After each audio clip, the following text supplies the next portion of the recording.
This presentation is delivered by the Stanford Center for Professional Development.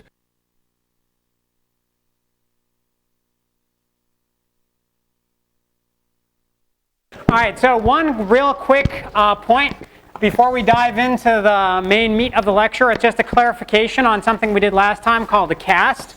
So remember last time where we had a cast, which was this thing that allowed us to say treat this one data point or this one data item, this one variable, as a different type for one particular operation.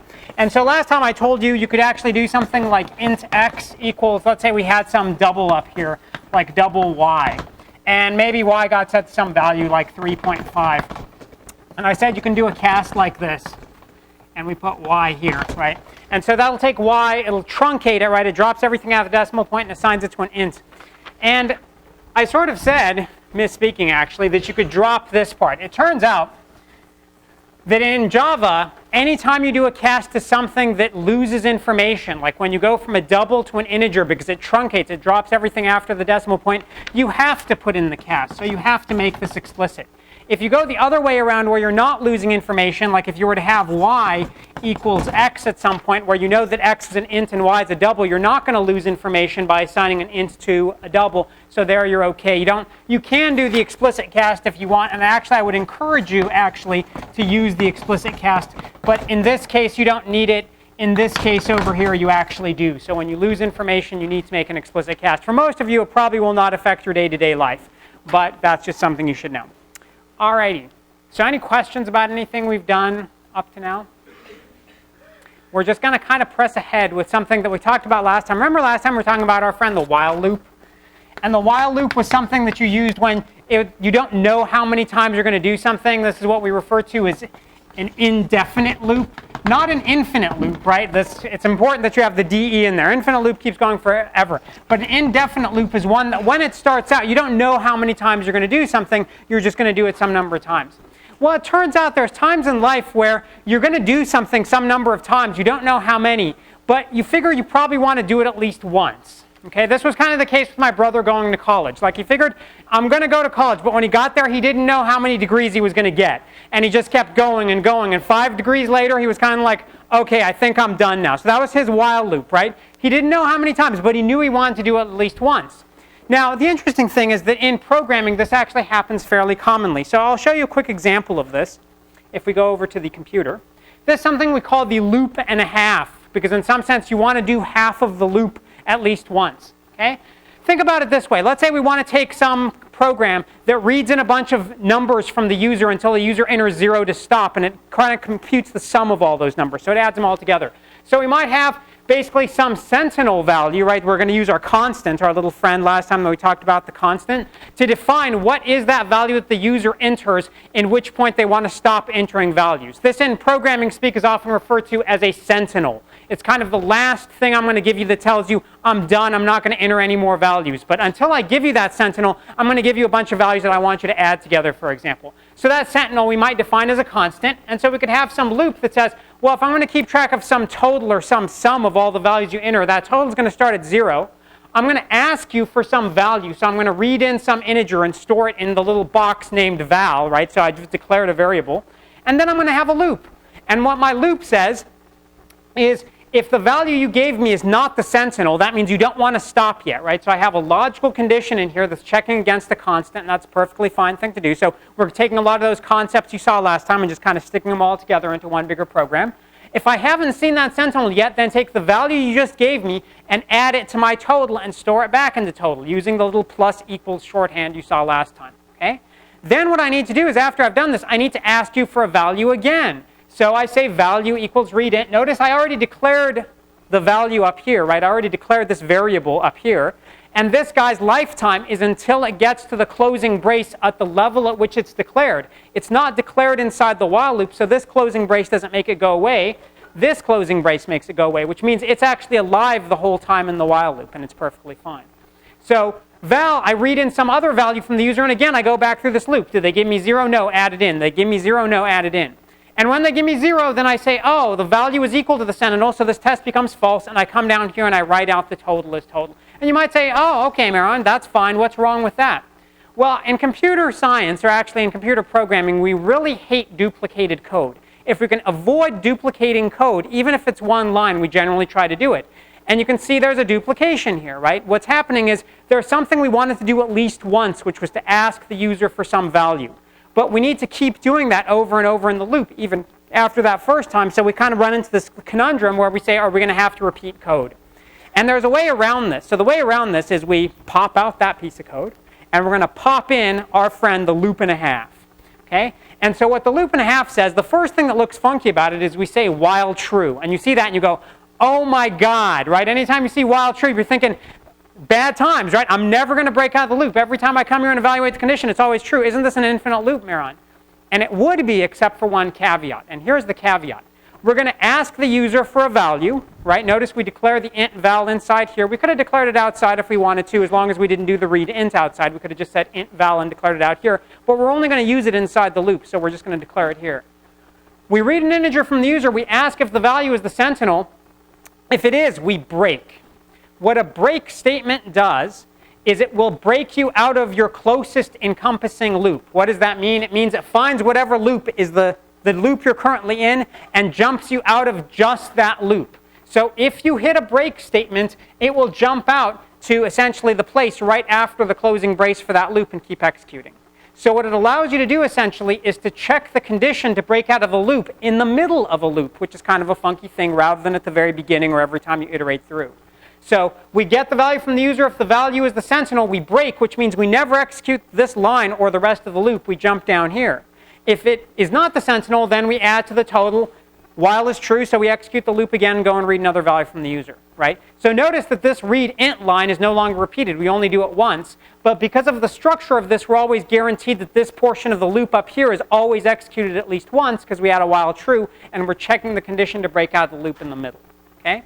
Now, one caveat with that is, in terms of programming style, it's generally a bad time to have multiple of these kind of breaks inside a loop, because it makes it very difficult for a programmer to figure out what condition has to be true to break out of the loop. If there's only one place you see a break, then there's only one condition you need to check to break out of the loop.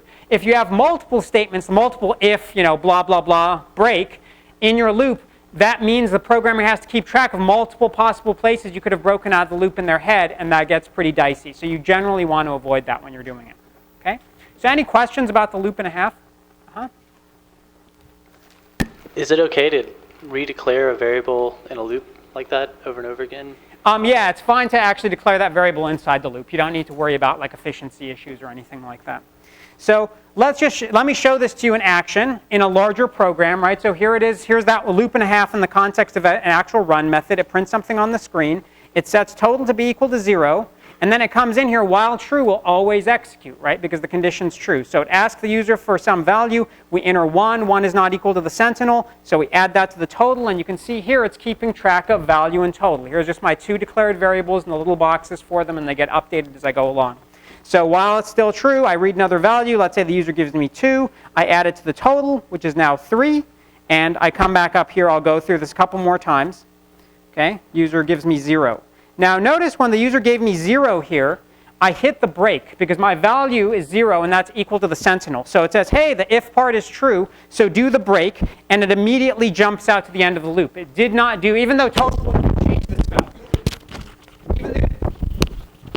So I feel like a little like Roger Daltrey when I'm doing this. Anyone know Roger Daltrey, lead singer of The Who? Go look it up on Wikipedia and watch the video. Man, I'm feeling old. All right, and then it says the total is. So this total plus equals value. The value just doesn't get added that last time, even though it would have been a 0 and wouldn't have affected things. It would be different, right, if we set the sentinel equal to -1. Then you would actually see that the total didn't get 1 subtracted from it. We could have set the sentinel to whatever we wanted, but in this case we use 0. Okay? So that's our little funkiness, and it writes out the total as 0 for actually doing the loop and a half. Now, in terms of doing all this stuff, okay, you might think, well, hey, Maron, you showed me about the for loop last time. You showed me about the while loop. It turns out I can write the same loop in equivalent ways using both of them. So remember, the for has the initialization, the test, and a step. The initialization happens once. Then the test happens every time through the loop. And then the step happens kind of every time at the end of the loop.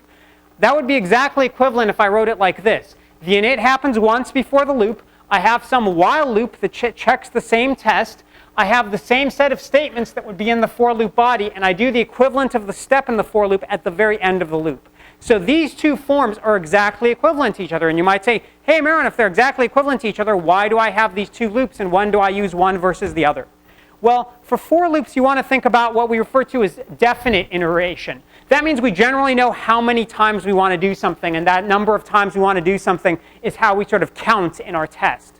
When we don't know how many times we actually want to do something, that's an indefinite loop or indefinite iteration, as I just talked about. That's when we use a while loop, when we generally don't know how many times we're going to do something. Okay? So that's kind of why we give you both forms. And most programming languages actually have both forms. But to a programmer, it's more clear between seeing the difference between for and while is kind of the meaning of it, right? Are you counting up to something some number of times, or are you just going to do something until some condition is true? That's kind of the differentiator there.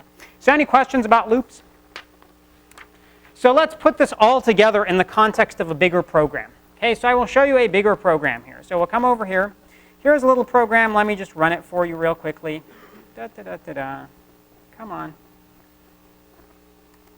So we run along, and what this program is going to do is draw a checkerboard, right? Just like you're used to in the game of checkers or chess, a little checkerboard on the screen. So this is going to be a graphics program. It's going to draw a bunch of G-rects, right, which are just rectangles. In this case, they're going to be squares, to draw a little checkerboard. And you should think, this might have some similarities to maybe some of the stuff you're doing in your current assignment. Yeah. So let's go through this code and see what's actually going on. And we can put a bunch of things we learned together, like constants and loops and blah, blah, blah. So what's going on over here is, first of all, we start off with a couple constants, right? And the constants we're going to have tell us how many rows and columns are going to be in our checkerboard. We want to draw a standard checkerboard, which is an 8 by 8 checkerboard. So we have private static final int n rows is 8, and private static final int n columns is also 8. Notice that these two constants are not defined inside a method. They're defined inside the class, but not inside a particular method, which is generally where your constants are going to be defined, right? In a class, but not inside a particular method. And then for the run part of the program, first thing we need to know is we need to figure out, because we want this thing to be general, right? No matter how big our window is, we want to draw a nice little checkerboard. So we need to figure out how big do those squares on the checkerboard need to actually be so they appropriately fill up the screen. How do we do that? We get the height of the graphics window. Remember our little friend, the method getHeight, which tells us how many pixels high the graphics window is. And we divide that by the number of rows. Since we divide that by the number of rows, this is going to give us integer division, right? This is going to give us back an integer, and we're going to assign that to square size, which is an integer. So everything's perfectly fine, because this is some number of pixels. This is an integer, and so this is an integer value divided by an integer value gives you an integer division. So that tells you basically how many squares can you fit in sort of the height of the screen. And that's going to be the size of one of the sides of our squares. And as you know, squares have the same sides on both sides, same length on both sides, so we're perfectly fine. Now what we're going to do here is, right, we want to get the structure that's like a grid. In order to get a grid, we're going to have what we refer to as a pair of nested loops. All that means is one loop is inside the other loop. Okay, so we have two for loops here, and you can see with the indenting, one is kind of nested inside the other one. So one is going to count through the number of rows. So we're going to have one loop that's going to go through the number of rows we want to display, and another loop that within each row is going to essentially count the number of columns in that row, because we're going to put one box for every little square grid on there, which means for every row we need to do something for every column in that row. So we're going to have one for loop that's going to have I as what we refer to as its index variable. So remember when we talked about for loops and we talked about counting, we said, oh yeah, you say something like int I equals 0, I less than num rows. And that'll count from 0 up to num rows minus 1, which iterates num rows times, or n rows times. That's great. The only problem is this variable I, remember, is alive until it gets to the closing brace that matches this brace, which means that I is alive all the way to down here.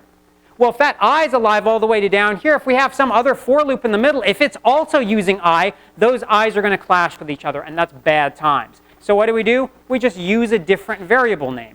What we're going to do is, what's the next letter after I? J, right? So I, J, and K you'll see are very popular names for loops. And those are the one place where descriptive names, you don't need to have some big name like, oh, this is the counter through rows variable or something like that. I and J are perfectly fine, because most programmers are used to I, J, K as the names for control variables or index variables and loops is how we refer to it, because this is what the loop is using to count through. So we think of it as the loop index. So we have one here for j, and notice all the places I would have had I are now just replaced by j. So j gets initialized to 0, we count up to n columns, and j++ is how we increment j. So common error with nested loops is you have the same variable up here as you had down here, and that's generally bad times. Okay? Now, once we're counting through all the columns, the thing we need to figure out is where is this square that we're going to draw going to go? What's its xy location?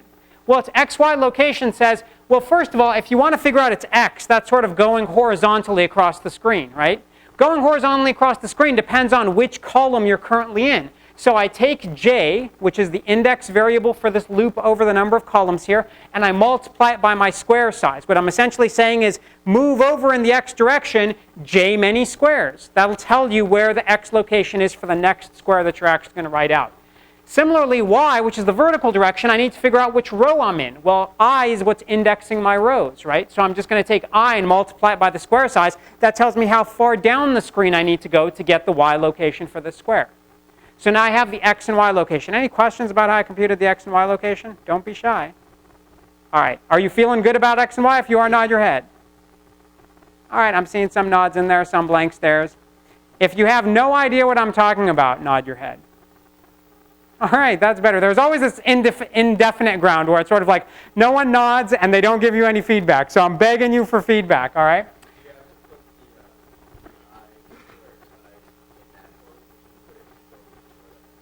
We could have put this outside of the j loop and just compute it, or we could have put the y location outside of here and just computed it once, because that y location will remain the same for the whole row. So that would have been an interesting little optimization we could have made, but we didn't make it here because I just wanted to compute x and y together so you would see them computed together, and because their forms are pretty similar to each other. Okay? So once I know the x and y location for that square, I need to say, hey, get me a new square at that location. So I say new grec. That gives me one of these new square objects. Where's the upper left-hand corner for that square? It's at the xy location I just computed. How big is the square? Square size width and square size height, right? Because it's a square. It's got the same width and height. So that gives me a new square. Now I got a square at some location that I want to display that square at, right? Because I computed the right x and y. The only problem is that it's a checkerboard. Some of the squares are filled. Some are not filled. How do I figure out which squares should be filled?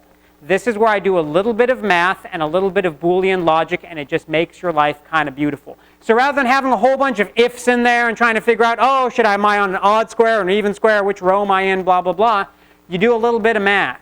And you figure out your math and you say, hey, you know what, that very first square that I draw in the upper right-hand corner, okay, let me see if I can bring that little square back up again. So I'll run this one more time. This guy up here, I can think of that square all the way up there as the 0, 0 square. That guy's not filled.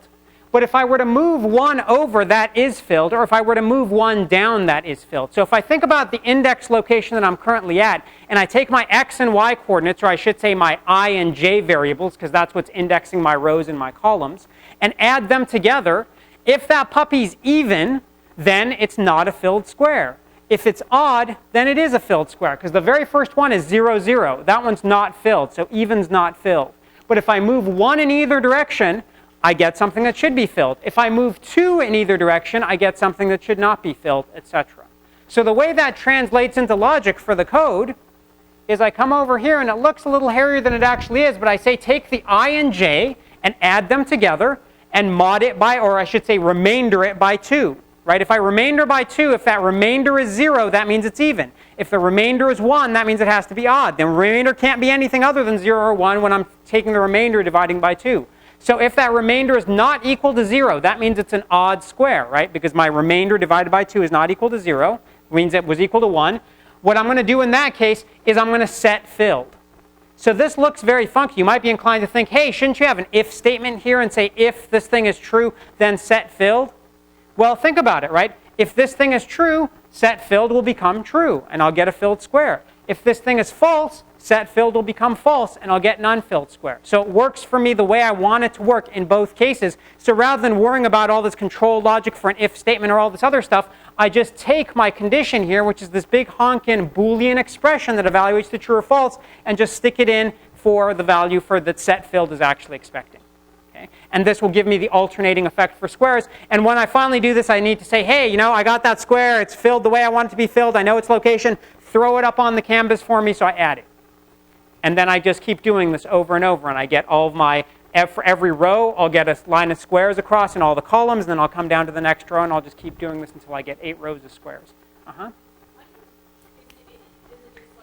Use the mic, please. That'd be great. Thanks. How do you designate it as a Boolean expression? Does it just automatically assume that it is going to be true or false? Or? Right, so that's a good question. The key that's going on here is this little operator right here, the not equal operator, right? The not equal operator is a logical operator, which means it's going to have two arguments that it works on, and what it's going to give you back is true or false. So the way it knows that it's Boolean is that this particular operator, the not equal operator, always gives you back a Boolean value. Right? Just like greater than or less than, all those operators are Boolean operators that give you back a Boolean value. Whereas the stuff I'm doing over here, right, is just math. This is giving me back an integer, and I'm comparing that integer with another integer using a Boolean operation. That's why I get a Boolean.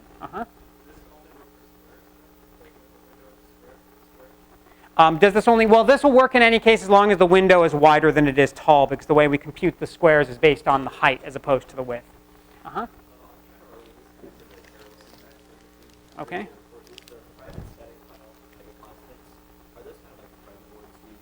No, that's different, and we'll get into that now. Well, the private part's the same, but I'll show you what all of those things mean in just a second. So we're going to do methods in just a second, and it'll become clear. Why do you use integers rather than decimals? Because everything's in terms of pixels, and the pixels are always integers. So we just want to compute in terms of integers, because all of our values we know are integer values.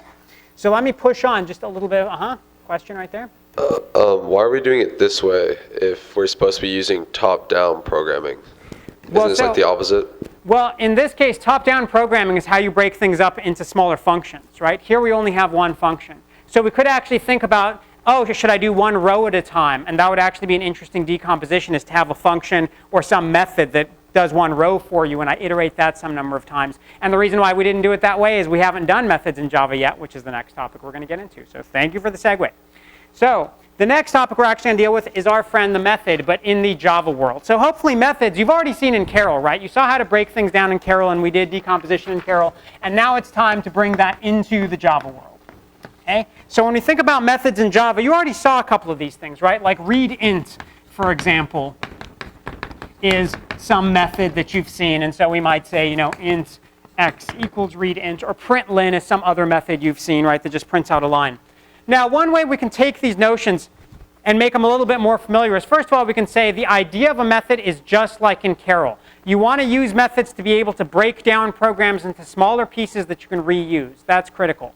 But in Java, they get a little bit more complicated. And here's where the complexity comes in. And it's easiest to draw the notion of how they differ in the Java world by thinking about mathematical functions, right? So somewhere, someday, which you're never going to have to worry about again as long as this class is concerned, is you learned about this thing called the sine function. You're like, oh, Maron, you told me there was going to be no calculus in here. Yeah, don't worry. This is just for this example, and the sine function goes away. You never have to worry about it again, at least for this class. Right, but the way the sine function worked is it took some value that you computed the sine of, right? So there was something here like x that you took the sine of, and what you got back from the sine function was some value that was essentially the sine of x. So you not only had something that we call a parameter, that was what that function was expecting in terms of information going in, you also got some information coming out, which is what the value of that function returned to you or gave back to you. Okay? That's the one bit of additional complexity that comes up with methods in the Java world as opposed to the Carol world. In the Carol world, you didn't have any parameters that went in and no values came out. In Java's world, you do. Okay? So first of all, just to wrap up on the little math example, a couple people asked last time about some mathy functions, and it turns out if there's this thing you import called java.lang.math, there's a bunch of mathematical functions you get in the Java world for free. And some of those are, for example, a function you might be using on this next assignment, like square root. So if we have double, let's say y, or I'll say double x equals 9.5, and then I might have some other double y here, and I want y to be the square root of 9.5, I would say math.sqrt, which is the name of the method for square root, and then I give it the value. Or I give it a variable whose value I want to compute the square root of. So this guy takes in something of type double, computes the square root, and gives you back that value that you can now just assign to some other double, for example. Okay? And there are some other ones in there. There's a power function. Someone asked about power last time. That's where you also get the power function. It's also in there. But power gives you a nice example of you can have multiple parameters. So power, you actually give it an x and a y. And what it does is computes x to the y power. So it's essentially computing something that would look like that if we were to write it out in mathese. And it gives you back that as a double. So we could assign that somewhere else. But notice we have two parameters here, and they're separated by a comma. Okay? And that's how generally what we're going to use to separate parameters is commas, just like you saw when we created, for example, objects over here. Right? We created a new grect, and we had to give it 4 parameters. They were just separated by commas. Same kind of idea going on over here. Now, the question comes up, what's the whole point of having, these kind of functions exist in the Java world, or methods in general? And the critical part about methods in Java, there's the whole notion of decomposition and top-down design. That's part of it.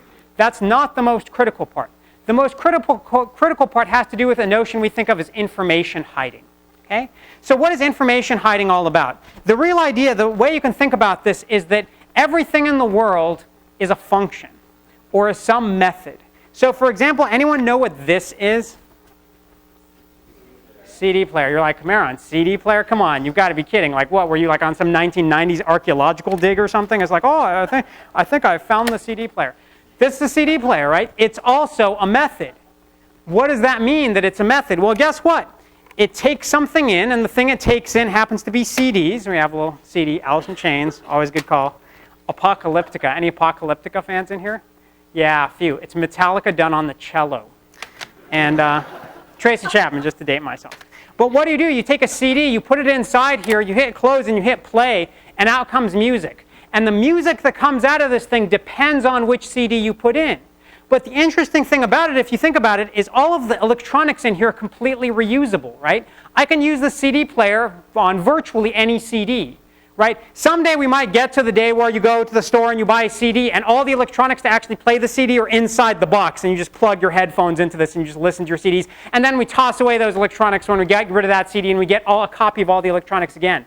That would be a huge waste, right, if you kind of think about landfill space and all that stuff. So why don't they do that? Why don't all the electronics to listen to a CD come with the CD?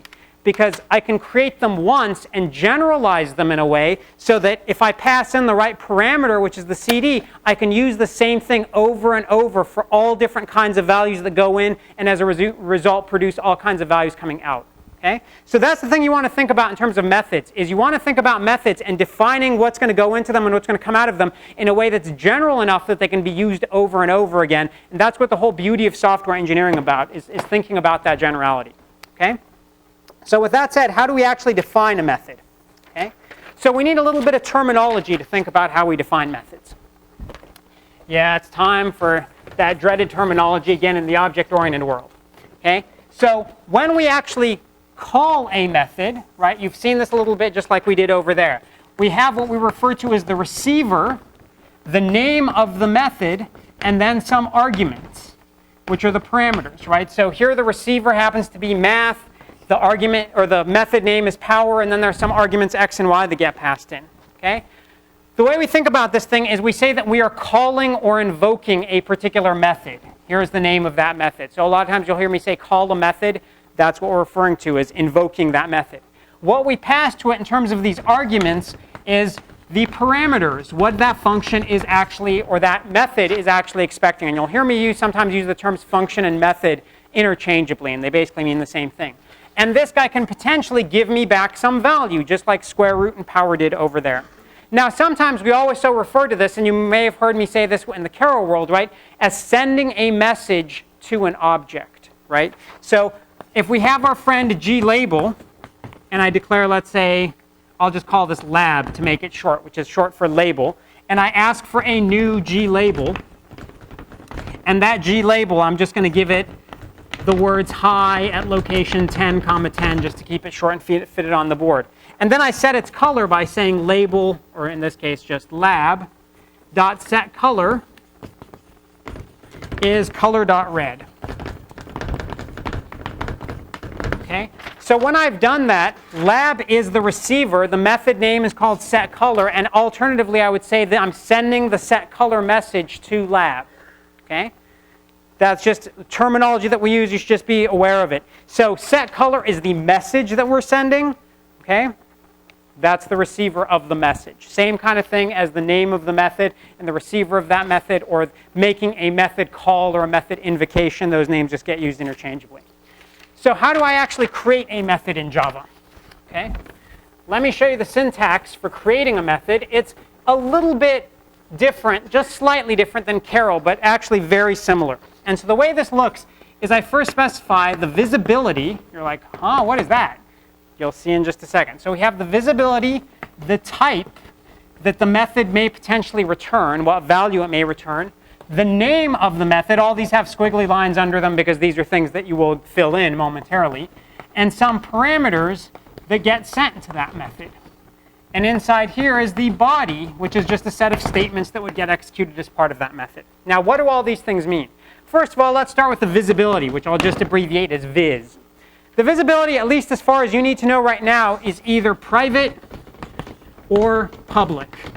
And you're like, hey, yeah, I remember those from the Carol world. Yeah, and they're exactly the same. The way you want to think about it is, right now all you need to worry about is your run method is public, and pretty much all the other methods you write, as long as that method is only used in a single class, which is generally the class that you are writing that method in, they will be private.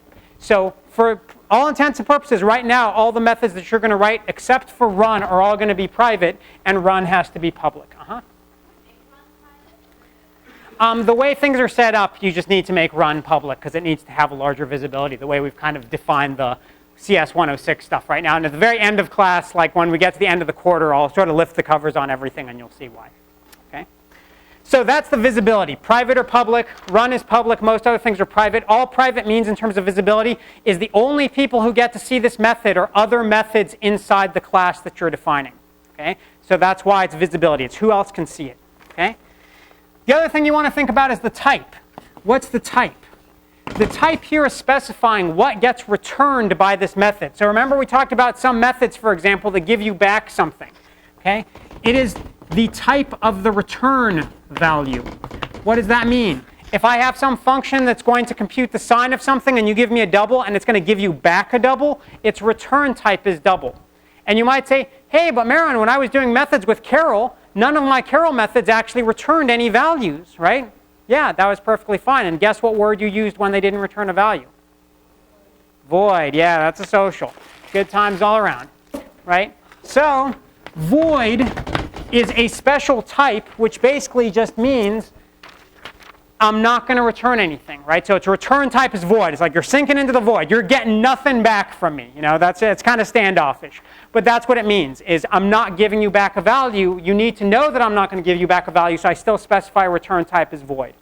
Then the name, you know about the name, right? That can be any valid name for a method, just like we talked about in Carol. And then there are some parameters. The parameters are information we pass into this method that it may potentially do some computation on. So I'll show you an example of that in just a second, what parameters actually are and how we set them up. Okay? Some functions may actually have no parameters, like the functions you wrote in Carol, right? There was no information that got passed into those functions, in which case the parameter list was empty and all you had was open parens, close parens, which means there's no parameters for this function. When you call it, you just say the name of the function and open paren, close paren. Okay? So with that said, let me show you one more thing and then some examples. So you've seen a whole bunch of syntax so far, right? While loops, for loops, variables, declarations, all this happy stuff. And now I tell you, hey, there's these methods, and this is kind of how you write a method. And you're like, yeah, that has a lot of similarities to Carol. But there's this value that you're returning. How do I return the value? Well, surprisingly enough, you use something called the return statement, which just says return, and then after return, what's over here is some expression, which just could be some, mathematical logical expression. And when you get to a return statement somewhere inside a method, that method stops immediately. It does not complete the end of the method and immediately returns whatever the value of expression is. A lot of times the return will come at the end of a method, but it need not come at the end. Your method, at the point that it's currently executing, will stop and return with that value that is expression as soon as you hit it. Okay? So that's kind of a whole mouthful of stuff. What does this actually mean? Let me just show you a bunch of examples, and hopefully this will make it a little more clear. We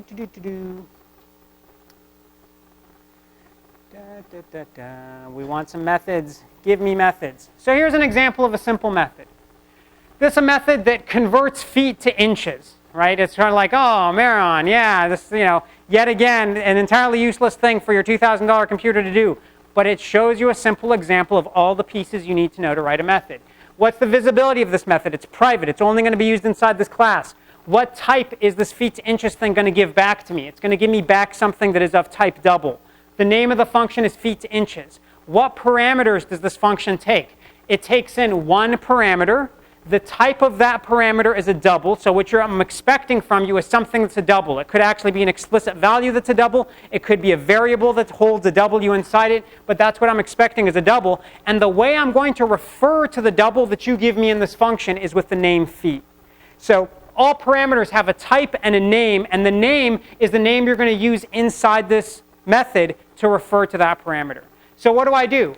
You give me some number of feet as a double, I multiply it by 12, and that's what I'm going to return to you. So when I get to this return statement, the method is immediately done, and it returns the value over here in the expression. Oftentimes, you're not required to, but I like to parenthesize my expressions to make sure it's clear what's actually being returned. So let me show you another example. We'll just go through a bunch of them. Is it common to not put a comma as a separator for the type and then the name of the... Well, the type and the name come together, so there is no comma there. Let me show you another example that actually has more than one parameter. Okay? We'll get to that right now. So here's a function that's the maximum function, right? Again, it's private. It's going to return an integer because you're going to give it two integers, and it's going to return to you whichever one has the larger value. So its name is max. It's going to return an integer, and what it's going to take is two arguments here, two parameters. Well, the first parameter, val1, is an integer, and val2 is also an integer. So the way I specify them is always they come in pairs. Type and the name that I used to specify, type and the name that I used to specify it, right? So val1 and val2 are both integers. What do I do inside here? I just have an if-else statement. If val1 is greater than val2, then val1 is the max. So right here, I'm going to return val1. As soon as I hit that return, I'm done with the method. I don't go do anything else, even though there was only an else that I wouldn't have done anyway. I return val1. If val1 is not greater than val2, then I return val2 because val2 needs to be at least greater than or equal to val1, so it's the maximal value.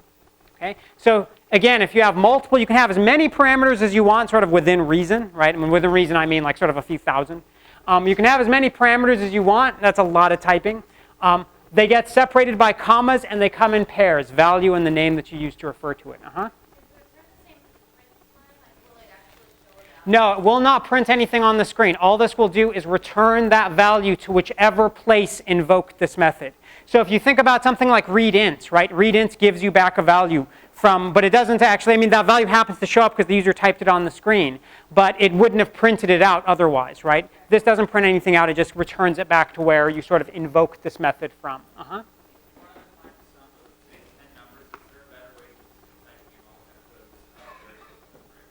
There is, and we'll get to it in about 3 weeks. Yeah. So here's another one. This is something we refer to as a predicate method. And a predicate method is just our fancy computer sciencey term for a method that returns a Boolean, right? A method can return any type you want. This one happens to return a Boolean. Private Boolean is odd. What does this do? You give it an integer, it tells you back true or false. Is it odd, right? The name is pretty self-explanatory. So it takes that variable, computes the remainder after we divide by 2, and if that remainder is equal to 1, this whole thing is going to be true and it'll return true. If it's not equal to 1, that means it's equal to 0. In that case, this is false and it'll return false. So this whole expression here, again, because we have an equal, which is a logical operation, right? That's going to give us something back that's true or false, and that's what we're going to directly return to the person who called this function. Okay? So any questions about that? Alrighty. So let's look at something in a slightly larger context, right? Let's put this all together in a full program so you can get a notion of defining the class and defining the methods in it, and you can sort of see the whole thing as we build it up. So here's something called the factorial example program, and it just extends a console program. And all this puppy's going to do is basically compute some factorials from 0 up to max num. So we have some constant here, which is the maximum number we want to compute factorials up to.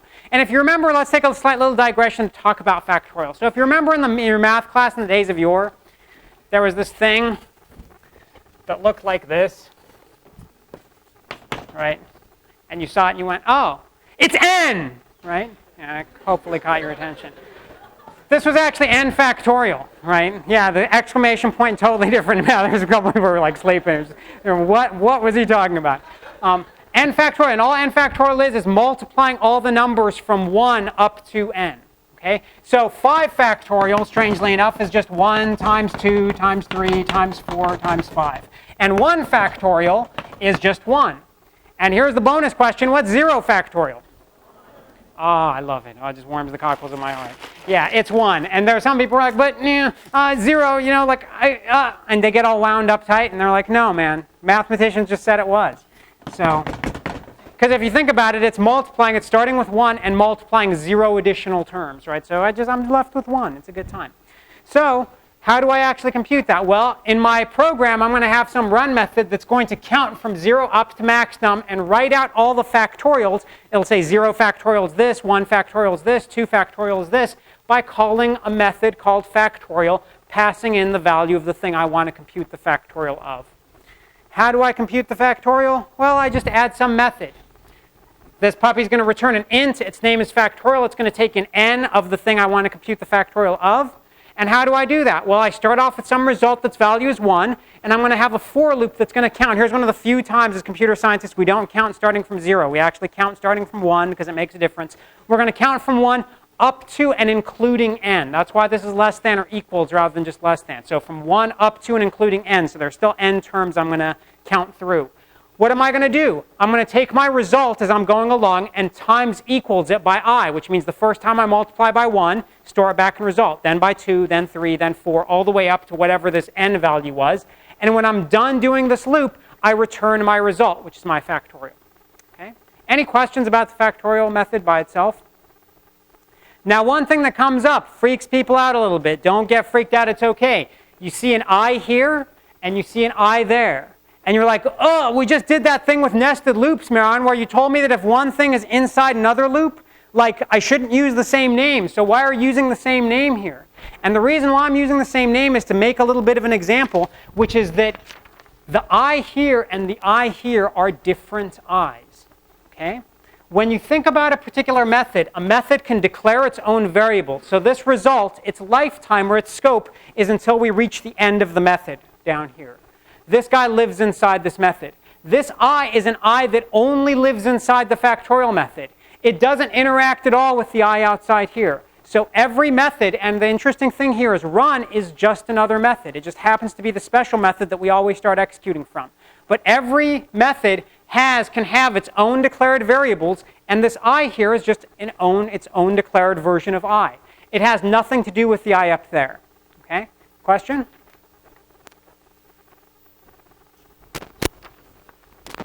So is it possible to like give a variable from one method to the other method? We'll talk about that in just a bit. So someone was wondering, is there a way I can sort of give some variable from over here down to over here? And I'll show you how you have to kind of think about that in just a little bit. Okay? But any questions about this notion of the same I, that this I is actually a different I than that I? When you declare a variable in the method, you're getting your own version of that variable in the method. It has nothing to do with the same named variable in any other method. Okay? Kind of a funky thing.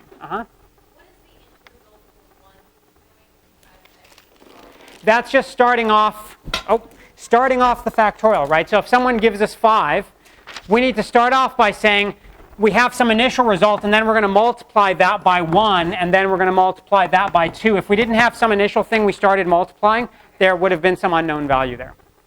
And actually, Java would have given us an error because it doesn't allow you to use uninitialized variables. Okay? So this is kind of a funky thing, but important to sort of think about.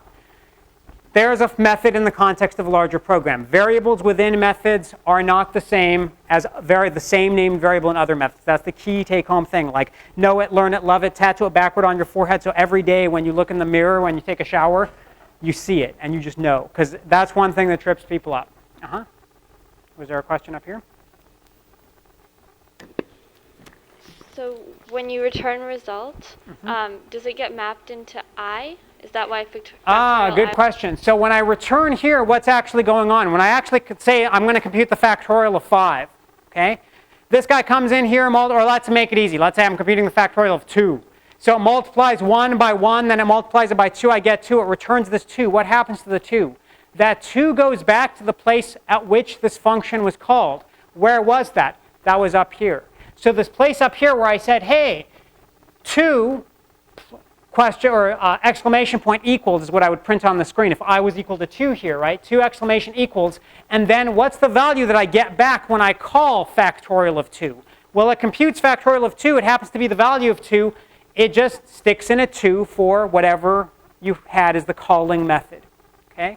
So you can think of when you call a particular method, the name of that method, think of it as getting replaced by the result that gets returned from that method.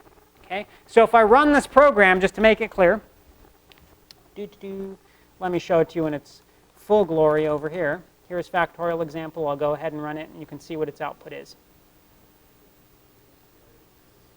Factorial example. We're running, and there it is, right? So it says, if you can see up there, 0 factorial equals 1, because it writes out 0 factorial, right, in the code over here. It would write out I has the value 0 the first time through. So it writes out 0 factorial equals, and then it calls factorial on 0. And what it gets back from factorial of 0 is 1. So that 1 is just what gets displayed in the place of factorial 0, because that value I get back from factorial 0 is what's actually used here.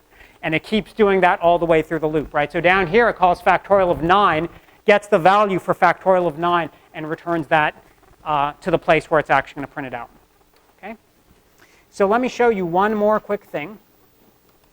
Okay.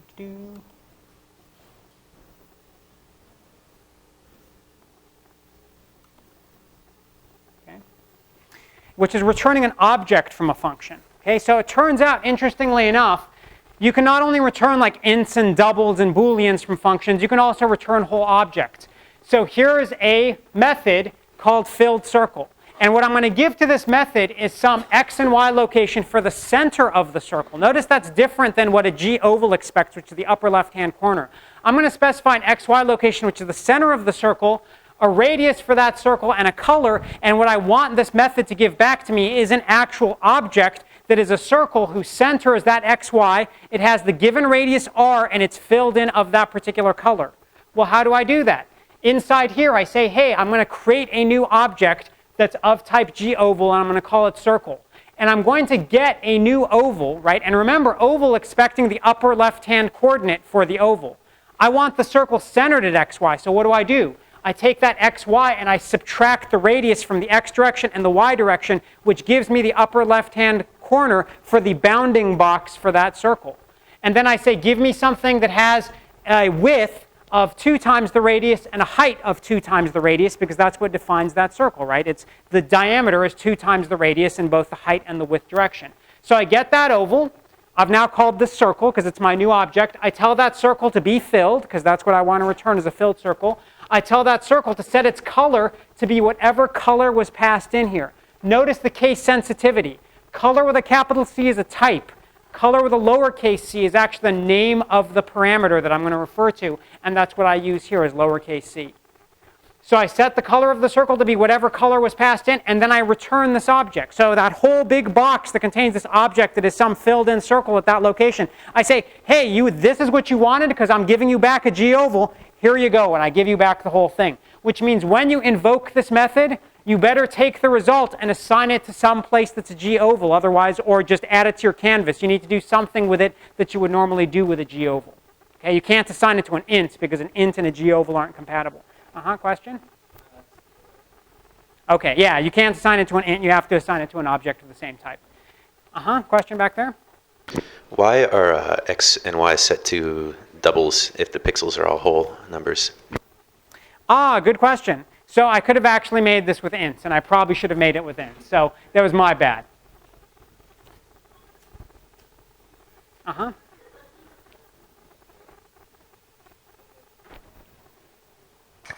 In the run method, how would you add that oval? Like, what's this like syntax? So the way you could think of, let me just write it for you up here.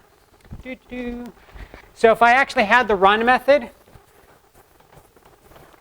so I'll public void run, and then let's say I had this function filled circle, right? So I call the method filled circle, and let's just say I want to put this at location 10, 10, and its radius is 2, and the color that I want to give it is red.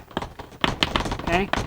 Now, the thing that this gives me back is a goval object. There's a couple things I could do with it. I could declare a goval out here, call this O, and assign filled circle to it. And now I have the object O out here, which is actually that circle that this method gave back to me, and I can do whatever I want with it. Like I could say add O, and it would add it to my canvas. Alternatively, if I really wanted to, I wouldn't even need to set filled circle to some object that I want to keep track of out here. I'm just going to say, hey, you're going to give me a circle. I'm going to add it directly to my canvas. So anything that I would be able to do in my run method with a regular goval is the same thing I can do with this goval that's coming back from a method, because it's just giving me back a goval, and I can use it in the same way. Alrighty? I will see you on Wednesday then. We'll talk a little bit more about functions and methods then.